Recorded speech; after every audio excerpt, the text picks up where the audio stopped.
गरमीच्या मोसममध्ये जर का तुम्हाला पेरूचा आईस्क्रीम ट्राय करायचा असेल तर चला रेसिपी दाखवते, या बघूया. मी पेरू घेतलाय, साखर, कंडेन्स मिल्क आणि फ्रेश. पण हे कुकरला लावून 3 ते 4 शिट्ट्या केलेल्या आहेत. हे पेरू आहे आणि ग्राइंड करून घेतलेला आहे. पण झाला की याच्यात साखर टाकायची आहे आणि थोडीशी कॅरमेलाइज करायची आहे.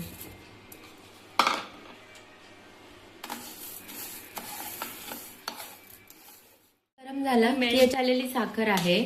आता याच्यात हे पेरूचं ग्राइंड केलेलं आपलं अर्क इथं टाकून द्यायचं आहे आणि 2 ते 3 मिनिटाला उकळी आणायची आहे.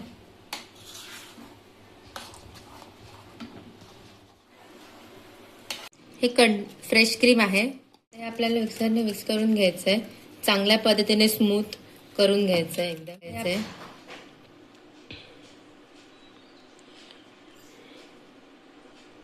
आणि परत विस्क करायचंय.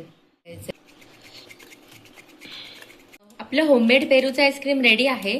हे आता आपण डीप फ्रीज मध्ये एक 9 ते 10 तास ठेवून द्यायचं आहे. तर अशा प्रकारे हे आपलं पेरूचं आईस्क्रीम सर्व्ह करून आपण खाऊ शकतो.